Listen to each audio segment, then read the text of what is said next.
This is your WGBW Daily News Roundup for the Talk of Green Bay, 97.9 FM and 1590 AM. Civic Media News. I'm Terry Bell. Here's what Wisconsin needs to know. Wisconsin wildlife officials say there's at least a high risk of wildfires across Wisconsin today. The Department of Natural Resources says dry brush and windy weather make for perfect conditions for wildfires. Wisconsin firefighters were called to more than 30 fires across the state over the weekend. Wisconsin Congresswoman Gwen Moore is speaking out about a swatting incident at her home last month. Someone called the police to claim a kidnapped woman was in Moore's basement. I do feel concerned that people will be confused and misguided and misled, and this may decrease. This is a voter suppression tactic. Moore spoke with WISN TV's Upfront Sunday. U.S. House Republicans will have just a one-vote majority after Wisconsin's Mike Gallagher steps down Friday. Former Northeast Wisconsin Congressman Reed Ribble says he's not alarmed. Let's face it, Congress really isn't doing anything, and they're not going to be doing anything. This last few months in session is going to be all messaging bills. Ribble on WISN TV's Upfront program Sunday. A Wisconsin maker of firefighting foam has reached a $750 million settlement with public water systems with harmful PFAS chemicals in their drinking water. Tyco Fire Products use foam containing PFAS at its firefighting training facility in Marinette. 3M and DuPont have also recently settled PFAS lawsuits over polluted drinking water.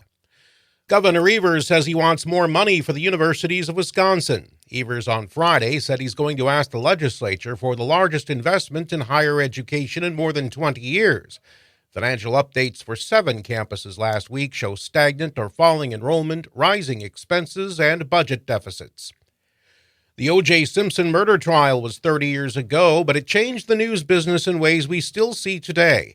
Experts say that's when news viewers started to let their feelings about events affect the way they view the facts. Our emotions are definitely present, and that they may be swaying our thinking. So it's important to ask questions, to be skeptical. Tessa Joels is with the Center for Media Literacy. A statue honoring the first black woman elected to statewide office in Wisconsin is going up in front of the state capitol building in Madison this summer. The project got final approval Friday. Vel Phillips was elected Wisconsin's Secretary of State in 1978. I'm Terry Bell, Civic Media News. Now here's what you need to know closer to home. For WGBW News, I'm Lisa Hale. Representative Ty Bodden has announced that he will run for the Wisconsin 3rd Assembly District. Bodden, a Republican from Hilbert, has represented the 59th Assembly District since January 2023. New legislative maps have placed Bodden in the newly drawn 3rd Assembly District, along with fellow Republican Representative Ron Tussler of Harrison, who has not said whether he will run. Democrat Emily Voigt has announced her candidacy for the 3rd Assembly District, which covers Calumet County and parts of Manitowoc County, including the Calumet County portion of the cities of Appleton and Menasha.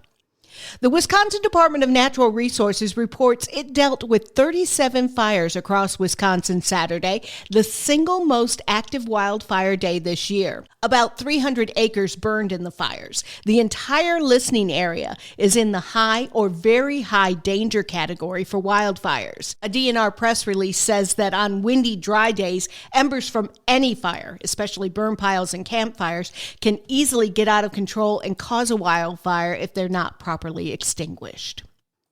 An officer-involved shooting in Grand Chute Friday night sent one person to the hospital with critical injuries. According to a press release, Outagamie County Sheriff's officers responded to a crash on West Prospect Avenue. When they arrived, a subject drew a knife. Deputies unsuccessfully used a taser on that person, and another deputy fired their weapon. No officers were injured. The Wisconsin Department of Justice Division of Criminal Investigation is leading the investigation. 17-year-old Sienna Paycor was sentenced to 9 years in prison and 6 years of extended supervision Friday for second-degree reckless homicide and second-degree recklessly endangering safety. Paycor was driving over 100 miles per hour when she crashed, killing a 17-year-old man. The Brown County Circuit Court judge added several conditions to her sentence. She must maintain full-time employment when released, get her GED, and serve 300 hours of community service. 3 bridges in downtown Green Bay will close for spring cleaning at different times throughout this week. The Donald A. Tillman Bridge, which takes Mason Street over the Fox River, will close today until 2:30 p.m. On Wednesday, the Bart Starr Memorial Bridge on Walnut will close from 6 a.m. to 3 p.m.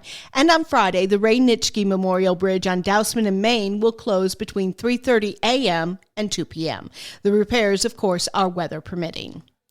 A recount for the Green Bay City Council race for District 6 did show a tiny difference, but the result was the same. Newcomer Joey Presley wins the seat with 16 votes more than incumbent Steve Campbell. During the recount, Campbell lost 1 vote to a write-in. In the final count, Presley got 355 votes to Campbell's 339. A Pulaski teen who threw a barrel of diesel fuel and gasoline into a bonfire, creating an explosion that injured more than a dozen people, has been sentenced to a year in jail. 18-year-old Sam Armstrong could be released after 6 months of good behavior. He'll have 5 years of probation. The bonfire explosion happened in October of 2022. He previously pleaded no contest to 13 counts of negligent injury. Several of the victims have filed a civil lawsuit against Armstrong and others involved in the incident. That trial date has not been set. And that's what you need to know. I'm Lisa Hale, WGBW News. It's the Brewers and the Padres. Hi, I'm Mike Clemens with sports. The Brewers open a series at home against the Padres tonight. They lost to the Orioles yesterday, 6-4, despite getting off to a good start on Bally Sports. And Contreras to center field. Back Mullins. Back and gone. What a statement for Contreras. That is absolutely awesome by William Contreras. The second pitch of the ball game for Corbin Burns. Brewers manager Pat Murphy on facing Corbin Burns. Well, whenever you're, trying to face a number one, you're trying to do everything you can to pester him and get him off his game. I don't know that we did that. He still pitched 5 innings and kept us to 3 runs. So the Brewers won this series in Baltimore 2-1. NBA, the Bucks trounced by the Magic, 113-88. Doc Rivers blamed poor decisions offensively. Yeah, I thought way too many ISOs. And not only did we ISO'd the wrong guy.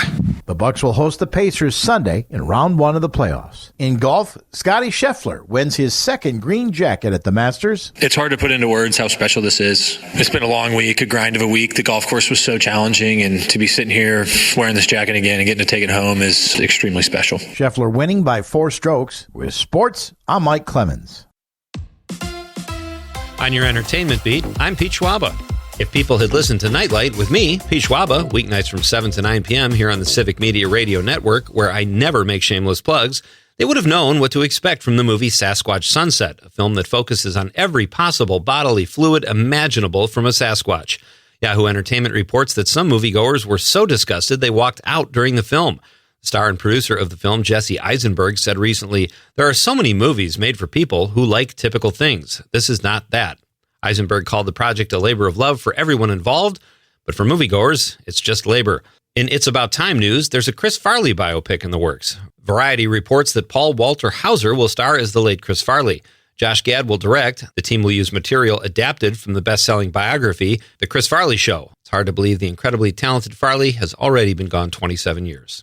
When you break it down, the rules of life are pretty simple. The big one, don't murder anyone. The second rule, if you find yourself suspected of such a crime, don't joke about it. Bob Costas says he visited O.J. Simpson in jail years ago. The two had become friends while working for NBC Sports. When the two men put their hands on the glass while sitting across from each other, O.J. noticed Costas had a bandage on his hand and a little drop of blood was visible, to which O.J. said, "You did it." Although Costas has been a suspect in his share of murders, this was not one of them. If you're looking for something new to watch, here's my latest Schwabamendation. Ripley is a creepy good watch. The show takes a couple episodes to get going, but then does not look back as actor Andrew Scott masterfully plays the title character. The cast is rounded out with Johnny Flynn and Dakota Fanning. The story has been told many times over the years, but I recommend this version that you can see on Netflix. Sad news from the world of reality television, specifically from The Golden Bachelor, where lovebirds Jerry Turner and Teresa Nist have announced they are divorcing after just 3 months of marriage. People.com calls the announcement a bombshell, so it's obvious they don't follow reality TV marriages. Turner and Nist were both in their 70s. The warning signs were there early on when Jerry got down on his knee to propose and couldn't get back up. List also apparently had an issue with Turner's dating history, adding that she was really hoping to be his first.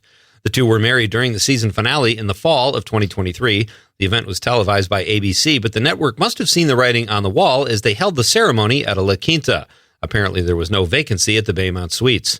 The couple announced their divorce on Good Morning America, which is also on ABC. Coincidence? Doubt it. When it comes right down to it, neither one of them were interested in having great grandkids together.